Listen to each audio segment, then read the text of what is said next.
sub message of the film is street hip hop is immoral, criminal, and a problem for the law-abiding middle class, upper middle class of Black America and America in general.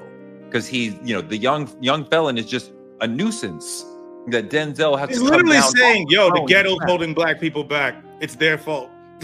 That's what the movie said. Comme vous l'avez vu le titre, AS, Fuck de l'Ouest. Parce que c'est comme ça qu'on aurait dû appeler ce film-là. AS, Fuck de l'Ouest, par Spike. Parce que Spike Lee, je pense qu'il y a un truc qu'on devait sortir une pétition à ce gars-là pour qu'il arrête d'essayer de réadapter des chefs-d'œuvre asiatiques dont je me demande s'il comprend la substance de ce qu'il a aimé ou de ce qu'il a vu, ou il décide de recréer son jambalaya à sa sauce et qui n'a aucun sens. Il nous l'avait fait déjà avec Old Boy qui n'avait aucun sens et autres et tout, qui était littéralement une comédie à mourir de rire, digne d'un film, d'un scénario de Judd Apatow. Je vous assure, c'était tellement hilarant de regarder ce truc-là. Et là, ça fait encore une réadaptation qui paraissait vraiment prometteur un peu par rapport à tout ce qu'il montrait un peu sur le trailer et tout ce que je connaissais déjà du matériel original High and Low de Kurosawa, dont j'ai fait même la découverte grâce à mon ami Charconnet, qui me l'a fait découvrir et tout, et qui m'a parlé de ce film-là. Et quand je l'ai regardé, je me suis rendu compte à quel point c'était un immense film. Je vous le recommande encore de le regarder et de regarder après aussi mon sujet que j'avais réalisé il y a de cela 3 mois, qui apparaît sur votre écran, de High and Low de Kurosawa. Et quand je regarde ce truc-là, c'est littéralement un hymne national à la black bourgeoisie. C'est-à-dire que quand on regarde ce film-là, c'est un hymne national à la black bourgeoisie, et dire que tout ce qui vient de la culture ghetto, rap et tout, c'est de la merde, c'est le cancer de la communauté afro-américaine. Tous ces mecs-là méritent d'une seule chose, croupir en prison, que dalle, et nous on reste devant notre Pentium, de notre penthouse et autres, tout, avoir la haute qualité noire, la haute et grande qualité bourgeoise noire dans le truc, comme un peu on voit un peu avec cette fin complètement dégueulasse où on voit cette chanteuse, c'est horrible, c'est horrible. Parce que pour rappeler un peu le pitch un peu du scénario de High and Low, c'était sur l'histoire d'un PDG un peu industriel et tout, qui allait faire un deal, et avant ce deal-là, il voit que son fils est kidnappé. Mais on se rend compte alors que c'est pas son fils qui est kidnappé, c'est plutôt le chauffeur de son fils. Et dans ce Japon d'après-guerre, là, tu peux voir déjà qu'il y a véritablement une distinction sociale. Déjà, c'est-à-dire, il y a une distinction sociale un peu entre les classes sociales moyennes, classes sociales aisées et tout, et le rapport que le chauffeur a avec surtout que c'est un rapport un peu de patron à employé qui est très très bien distancé, mais qui est fait tout en ayant une forme de respect. Et ce patron là et ce chauffeur-là voit son fils kidnappé à la place de son fils, et ça avait un dilemme un peu d'essayer de voir si ce dernier, alors lui qui avait hypothéqué sa maison, de pouvoir donner la rançon ou laisser ce le fils de son chauffeur mourir. C'était plus ou moins ça qui était développé là-dedans. C'était plus ou moins qui était ça que développé. Et ce qui était très beau dans le film de Kurosawa, c'est que dans le film de Kurosawa, il n'y avait pas de parti pris. Quand tu regardais le film de Kurosawa de parti pris, déjà le personnage de Toshiro Mifune tu étais très empathique sur le personnage de Toshiro Mifune qui était un PDG, certes très aisé et très truc, mais qui avait une certaine forme, je dirais pas forme d'éthique, mais une forme on va dire un peu éthique, on va dire un peu une forme d'éthique et autres et tout. Et il en vient avec un dilemme moral un peu qu'on peut comprendre pour toute personne qui est à sa place, même à la base du PDG là. Je sais pas, c'est parce que tu paies beaucoup de choses de ta vie pour la vie humaine. Je peux me mettre à la place des trucs, et c'était aussi très intéressant de voir le dilemme moral un peu que se jouait un peu là-dedans. Et puis aussi le brigand qui avait capturé le fils de son le fils de son chauffeur par accident, justement aussi, tu arrivais aussi à empathiser aussi sur lui parce que tu regardais non seulement ses conditions de vie, tu arrivais à humaniser aussi sa douleur et le fait qu'il a cette rage un peu par rapport un peu à le Japon d'après-guerre, là où il y a un Japon plein de précarité aussi, qui a une distance sociale, plein de précarité aussi, et aussi cette personne-là qui essaie plus ou moins de survivre dans la vie et qui trouver un truc.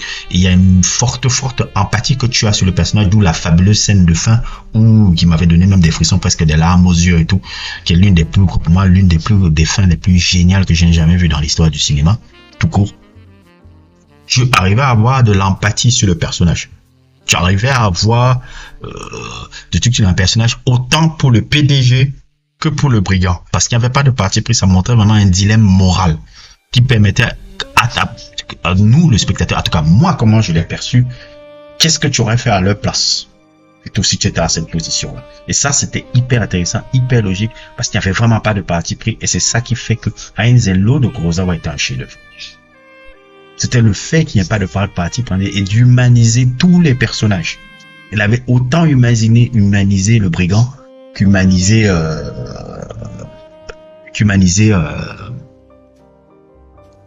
le PDG et tout. Et ce qui fait que ça rend un film absolument génial, surtout qu'il était complexe. La différence à Est de l'Ouest, c'est littéralement Spike Lee et toute sa clique de scénaristes qui vient nous expliquer que nous, les Blacks bourgeois, nous sommes dans la vérité, et les gars qui sont dans le ghetto et autres, tout détruisent la culture afro-américaine. Déjà, il faudrait faire un peu un background social un peu sur qui est Spike Lee. Parce que pour beaucoup, un peu, parce qu'ils ont vu les films Do the Right Thing, Mo Better Blues, ou je sais pas quoi encore, quel truc là, un peu. La plupart des films qu'il a fait, n'oublions pas que Spike Lee, oui, c'est un afro-américain, mais c'est un afro-américain un peu qui vient de famille plus ou moins aisée. C'est quelqu'un qui vient de classe sociale aisée. C'est quelqu'un qui vient de structure sociale aisée. Donc, c'est pas quelqu'un qui vient c'est pas quelqu'un qui vient d'en bas. Donc, quelque part, il a un peu, parfois, et je trouve un peu, c'est un peu un truc qui revenait même dans ce film, même ces films qui sont les meilleurs, il a souvent un peu l'arrogance dans ces films un peu, que je trouve un peu, la plupart des films de Spike Lee, l'arrogance un peu du gars qui a grandi dans la classe sociale et qui s'estime qu'il est un peu le porte-parole un peu de la communauté afro-américaine un peu. Parce que c'est souvent un peu comme ça, là. Et je le vois aussi ici à Dakar, et dans toutes les classes sociales. Les classes, pourquoi je n'aime pas les Black Excellence, c'est les mecs qui se donnent un peu le truc d'être les porte-parole un peu d'une communauté parce que leur compte en banque est rempli au coup et qui sont des trucs et qu'ils ont le monopole du goût, le monopole du bon goût, le monopole de la connaissance supérieure et le monopole un peu de ce qui fait que eux peuvent parler au nom des autres noirs parce que eux, ils ont pu réussir à se mettre dans les sphères à côté des blancs. C'est à peu près un peu ça. Ils ont réussi à être dans les sphères dans les blancs. Même s'ils sont dans ces sphères de blancs, ils sont ostracisés. C'est plus ou moins un peu ça, ces tocards-là. C'est pour ça que je les supporte pas. Je n'ai rien contre les gens qui ont de l'argent et qui ont des comptes en banque. Mais j'ai toute autre chose contre une petite partie de la black bourgeoisie un peu insupportable qu'on subit partout. On l'a subi aux États-Unis, on l'a subi aussi en Afrique avec toute cette petite jeunesse insupportable que je ne peux pas blairer. C'est cette jeunesse dorée aussi que je peux pas blairer. Et c'est la même chose que je vois dans ce fucking film de Est de l'Ouest. Nous avons le personnage le plus truc, c'est lui qui devait même être le méchant du film là, le personnage King David joué par Denzel Washington, dont je trouve, et je ferai un sujet sur la legacy un peu de Denzel Washington, qui est certes un monstre de l'histoire du cinéma. On peut pas lui enlever ça. On peut pas lui enlever les rôles qu'il a fait. On peut pas lui enlever tout ce qu'il a pu accomplir dans sa vie. Mais Denzel Washington, je suis désolé de ce que je vais vous dire là, c'est pas un si grand acteur dans le jeu. Je sais que ça choque un peu quand je dis souvent ça. Denzel Washington n'est pas un si grand acteur dans le jeu. Denzel Washington est un personnage charismatique. Mais c'est pas un acteur incroyable dans le jeu. Pourquoi je dis ça? Parce que dans tous les rôles qu'il a joué, il a joué plus ou moins sa personnalité. Même dans Training Day, là, il joue le méchant. Denzel, il est vraiment de l'école un peu Sidney Poitier. Et Michael B. Jordan est un peu comme ça. Les trois là, ils sont un peu pareils. C'est-à-dire que c'est des gars qui ont des rôles bien spécifiques, même si Michael B. Jordan, c'est quelqu'un qui a encore réussi à... C'est un peu particulier son parcours parce que lui, c'est plus quelqu'un qui a réussi à gagner le fait d'être jeune premier. Denzel aussi, plus ou moins gagné, mais on le comparait déjà très jeune, déjà à Sidney Poitier. Michael B. Jordan n'avait pas ça. Michael B. Jordan n'avait pas ça au début de sa carrière et tout. C'est plus ou moins lui qui a eu un parcours un peu particulier. Mais Denzel, c'est pas quelqu'un qui est incroyable dans le jeu. Même quand je regarde encore le film de Gladiator, de 2, n'hésitez pas à voir le sujet que j'ai fait sur Gladiator 2, n'hésitez pas à voir le sujet que j'ai fait sur Gladiator 2, sur la page, le lien apparaît le truc apparaît sur votre écran, le lien apparaîtra en description. Denzel n'est pas un gars qui est incroyable dans le jeu. Il joue toujours même quand tu regardes ces films un peu iconiques comme Soldier Story, tout ce que vous connaissez là, c'est toujours plus ou moins Denzel en fait. Quand Denzel que tu vois en interview, Denzel fait du Denzel, il incarne sa personnalité dans chacun de ses rôles. C'est pas quelqu'un qui s'efface derrière un rôle pour donner un personnage. C'est pour ça que je ne pourrais pas le classifier parmi les grands acteurs. Je le classifie comme parmi les grands acteurs un peu par rapport à son parcours qui est non génie. Mais pour moi, les grands acteurs par le jeu, c'est quelqu'un que tu oublies oublies qui est l'acteur qui est derrière et tu regardes le personnage. Je vais prendre un peu un exemple. Forest Whitaker est ça pour moi. Forest Whitaker, c'est quelqu'un que tu oubliais clairement. Tu oublies dans tous les rôles qu'il est. Est-ce que c'est Forest Whitaker qui joue ça? Un autre encore qui est très génial là-dedans, je pense Tupac. Ça, je le dis toujours, Tupac aurait été même plus grand que Denzel. Parce que Tupac, il avait en plus le truc du star power et en plus le côté du jeu, du jeu multiforme. Qu'est-ce que je veux dire par là? C'est quelqu'un qui pouvait tout jouer. Quand tu vois son rôle dans Juice, ou tu vois son rôle de Lucky dans Poetic Justice, ou bien même tu regardes son rôle dans Rhinelock ou Gang Related, tu regardes, mais il arrive à jouer un toxico, un policier, des trucs, et tu oublies dans ces rôles-là que c'est Tupac. Rendez-vous compte, Tupac, en 2 ans, il quittait de Juice, où il jouait un jeune délinquant meurtrier, à un facteur qui essaie de percer un peu avec son cousin dans le rap. Et les 2 rôles étaient complètement différents. Les 2 approches du rôle étaient... C'est un incroyable acteur. C'est un incroyable acteur par le jeu. Les Charlton et tous ces gens-là. Ouais, c'est Daniel Day-Lewis, ce genre de mecs-là, qui pour moi sont des acteurs, Philippe Zemmour, je peux en citer un peu. Voilà, il entre un peu, on peut faire cette longue parenthèse là, il entre un peu dans la même vibe que Jack Nicholson. C'est comme quand tu voyais Jack Nicholson. Jack Nicholson n'était pas un gars incroyable dans le jeu. Quand tu regardes tous les films de Jack Nicholson était incroyable. Jouait Jack Nicholson. C'est sa personnalité. Sa personnalité est tellement divertissante que quand il la joue, ça apporte quelque chose et ça captive l'écran. Mais c'est pas quelqu'un qui est incroyable dans le jeu d'acteur où tu peux disparaître dans le rôle. Allez regarder tous les films de Jack Nicholson, que ce soit dans Chinatown, que ce soit dans Five Easy Peas, un autre film que je vous recommande vraiment, Five Easy Peas, c'est un road movie génial de Jack Nicholson, là, incroyable, que je vous recommande et tout. Que ce soit dans tous les films qu'il a joué, il jouait plus ou moins le même type de rôle. C'est le même type de rôle et autres, et après à la fin de sa carrière et autres. Et Denzel, on voit un peu qu'il est un peu en roue libre depuis un peu à la fin de sa carrière, où plus ou moins il fait un peu ce qu'il veut. Il a une approche de ses personnages beaucoup plus libre et beaucoup plus un peu désinvolte. Et le rôle qu'il joue là, qui s'appelle King David, qui est un peu un dirigeant d'un label un peu de musique, ou qui s'appelle un peu Stax Records, un peu peut-être en référence au label Stax des années 70, où il y avait notamment Otis Redding, un peu, je pense que c'est un peu en référence à ça.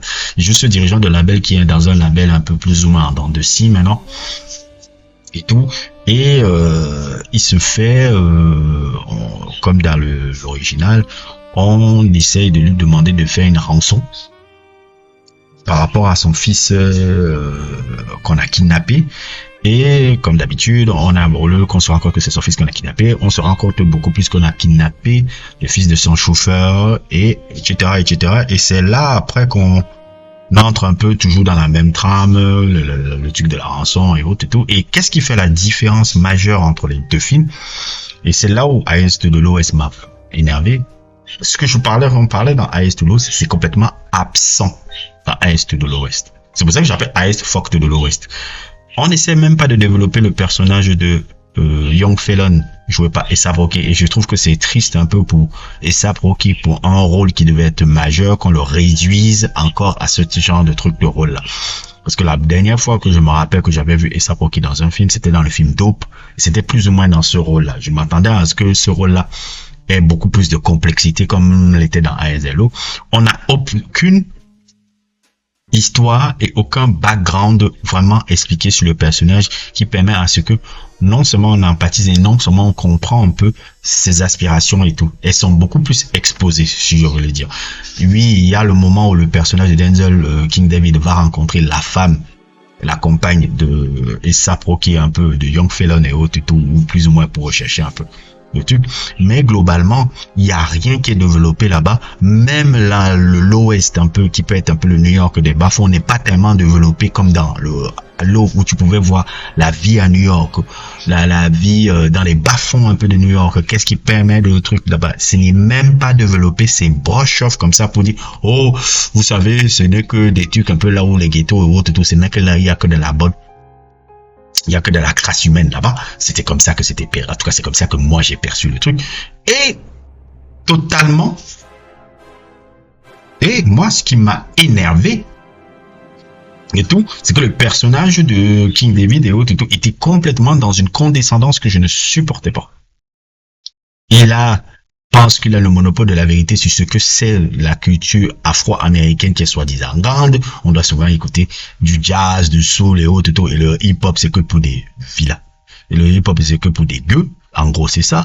Cette scène insupportable aussi que j'ai trouvé absolument dantesque, là où son fils commence à s'énerver parce que il dit mais qu'il achète la rançon, qu'il accepte de faire la rançon parce qu'on a kidnappé son ami, justement le fils du truc et autres et tout, et que le mec commence à venir le menacer. Ouais, tu me menaces pas dans ma maison. J'ai trouvé ça cringy. J'ai dit mais je peux comprendre un peu que le fils soit à cette situation là, puisqu'il dit mais la valeur humaine et autres et tout, tu ne fais pas le truc là-bas. J'ai trouvé ça dégueulasse. En plus encore, le petit clin d'œil à Kamala Harris sur la chambre du visage, ça m'a fait le truc. C'est là où je me dis, on est dans du bobo gauchisme insupportable. Là n'est pas la question. Moi, je trouve que le film ne traite pas le propos aussi bien que l'original par rapport à ça. On avait littéralement l'élite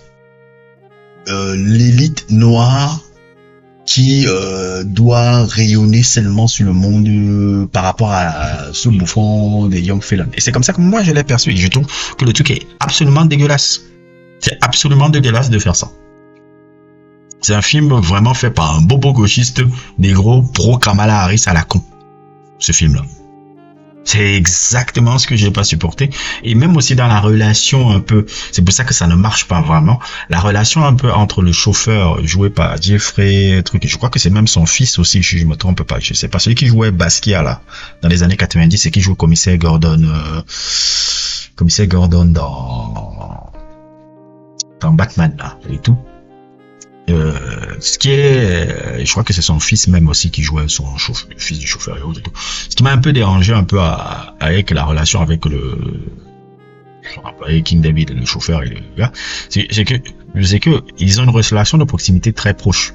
C'est-à-dire que c'est pas une relation vraiment employé et autres et tout. C'est vrai que le chauffeur est son employé, mais la relation et la proximité est extrêmement proche. Ce qui fait que quand il arrive vraiment l'enlèvement par accident du fils du chauffeur, on peut pas vraiment ressentir le dilemme avec le personnage de King David joué par Denzel Washington, pour la simple et bonne raison que normalement on sait qu'il va le faire parce que il y a un rapport de proximité avec son chauffeur, alors que dans ASLO il n'y a pas ce rapport de proximité là. Comme il n'y a pas ce rapport de proximité là, ça entre vraiment dans un dilemme moral. Là, il n'y a vraiment pas de dilemme moral parce qu'on se dit non, c'est son pote. S'il le fait pas, c'est que c'est un con. Alors que dans Law, là, ça rentre dans le truc et c'est un rapport vraiment moral un peu par rapport à un truc de société qui est plus forte. Puisque le personnage, le chauffeur et le PDG joué par Toshio Mifune, ils sont vraiment en distance et tout. Et je trouve que c'est ça la différence entre l'original Et le truc, et ça montre totalement, et plein de trucs que j'aurais cités comme ça là. Il y a vraiment un discours très sous-jacent pour nauséabond un peu sur la critique un peu de la culture urbaine. Sub-message of the film is street hip-hop is immoral, criminal, and a problem for the law-abiding middle class, upper middle class of Black America and America in general. Because he's, you know, the young felon is just a nuisance that Denzel has He's to literally come down saying, yo, the on. ghetto's holding Black people back. It's their fault. That's what the movie said. The movie said the ghetto's holding back. And you know what the kids should be doing? They should have Kamala Harris on their walls, because then they would be pushed in the right direction. So for one thing, That all kid the does not characters- exist. all the characters talk like Spike, right? That part. That's so annoying. If there was one character, like in Woody Allen movies, there is one character who seems like he's a stand-in for Woody Allen. He talks like Woody Allen, whatever. But he doesn't have every single character in the movie talking like that. Everybody seems to talk like Spike. And there's all those sort of little things when she says, I went to Spelman, Black woman excellence. And like, what did the other thing you just said? That, like, there's all those little freaking things. And I'm like, you didn't, it's so on the nose. You didn't need to say it. Like, she seems to be an excellent and intelligent person. She could just say, I went to Spelman and keep it moving. But when she says Black woman excellence, I'm like, that's Spike putting his political ideas in. Je sais que parfois je peux entrer là-dedans sur, quand je dis souvent la nègrerie ou quelque chose comme ça sur ma page, non, tout. Mais c'est parce que je ne veux pas souvent qu'on stéréotype les noirs dans un seul truc. Quand j'entre souvent parce que les gens me voient souvent, je fais souvent ce genre de trucs, on peut penser que je suis snob par rapport à ça. Non. Quand je fais ça, c'est que je ne veux pas toujours que quand on voit un noir, on l'assimile à hip-hop, on l'assimile à autre et qu'il n'est pas capable de s'intéresser à un vaste panel de choses dans sa vie. Que ce soit un noir américain, que ce soit un noir africain ou que ce soit un noir européen, je ne supporte pas ça. Donc c'est pour ça que parfois dans la provocation, je dis négrerie sur certaines choses. Mais ça ne veut pas dire que j'ai un mépris pour la culture urbaine. Et ça ne veut pas dire que je veux un mépris pour les gens du ghetto. Parce que dans les gens du ghetto, il y en a pléthore. Il n'y a pas que seulement le profil à la A$AP Rocky, le personnage de Young Felon qu'on a vu là. Il y a des gars qui vivent du ghetto, qui ont des familles qui arrivent à plus ou moins s'en sortir. Il y a des qui ont des bonnes études et qui ont fait des bonnes études et qui littéralement ont des familles plus ou moins stables, même s'ils n'ont pas un seuil économique très grand. On va pas dire qu'ils sont forcément dans un seuil de pauvreté, mais ils ne sont pas dans un seuil économique très grand. Il y a une pléthore de personnalités qu'on peut rencontrer dans les quartiers, même dans les quartiers soi-disant défavorisés, que ça soit partout dans le monde. Il ne faut pas les réduire juste à un cliché, comme j'ai vu là avec le cliché de Young Felon, et qui, à mettre même en avant ce personnage-là, nous lui dit que le coco, il est le cancer sans lui donner un tant soit peu d'humanité. Et c'est là où souvent je dis Spike Lee, c'est un tocard. Parce que là, c'est le petit bourgeois qu'il est qui parle. C'est les trucs un peu qui énervent même un peu souvent. Je suis désolé avec Bill Cosby. Bill Cosby avait beaucoup ça dans ses trucs. Le Cosby Show parfois versait là-dedans. Oh, les noirs qui baissent le pantalon, ce sont forcément des tocards. Oh, le noir qui fait ceci, là, c'est un truc. Oh, le noir. Ah non. C'est la même chose qu'il nous fait avec ce truc-là. C'est pour ça que je dis, j'appelle ça IS fuck de l'Ouest. Parce que c'est littéralement tout ce qui vient du ghetto, c'est de la merde. Et c'est pour ça que je recommande absolument pas aux gens de regarder ce film-là et de regarder littéralement, de sauter cette merde-là et d'aller regarder le original de Kurosawa. Parce que c'est clairement pas quelque chose. Même si tu fais une réadaptation d'une œuvre, même si tu fais une réadaptation et tu apportes des petits changements par rapport à ce que tu veux faire, par rapport à l'original, tu dois garder l'essence de ce que l'œuvre voulait renvoyer comme message. Et ce n'est pas le cas ici. Ce n'est pas le cas ici. Et je suis bien content que les mecs, même de Raplaté, je suis pas le seul à le voir parce que je croyais que j'allais être le seul à aller dire, attends, tu veux jouer les trucs. Mais plein de gens que j'ai vus sur Internet se sont plaints de ce film-là et plein de gens afro-américains. Et je trouve que c'est très bien. Je trouve que c'est très bien. C'est un très mauvais film. Très, très mauvais film. Une belle double. Ouais, le dernier grand film que Spike Lee a fait, c'est la 25e heure. Ça va faire 20 ans. Je pense que le mec, il a perdu la main.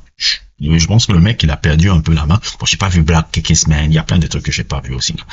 Mais ça critique un peu de l'homme noir des quartiers un peu commence un peu à m'agacer un peu pour lui, le petit bourgeois un peu privilégié dans lequel il a grandi, parce que toi tu es un noir privilégié et autres et tout. Moi je suis aussi un noir qui a grandi plus ou moins dans un privilège, mais je me mettrai jamais à pointer le doigt. Oh, vous savez ces noirs là qui sont là-bas et autres et tout. C'est sans vraiment non, arrêtez.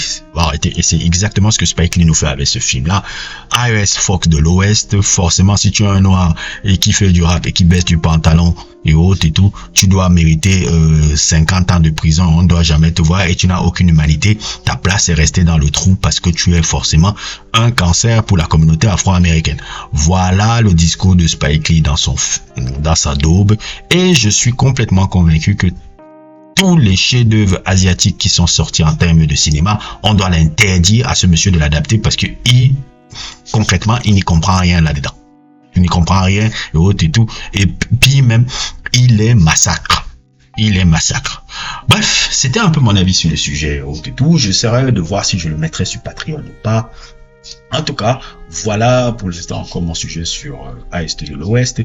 N'hésitez pas à liker, n'hésitez pas à vous abonner et à plus pour d'autres aventures.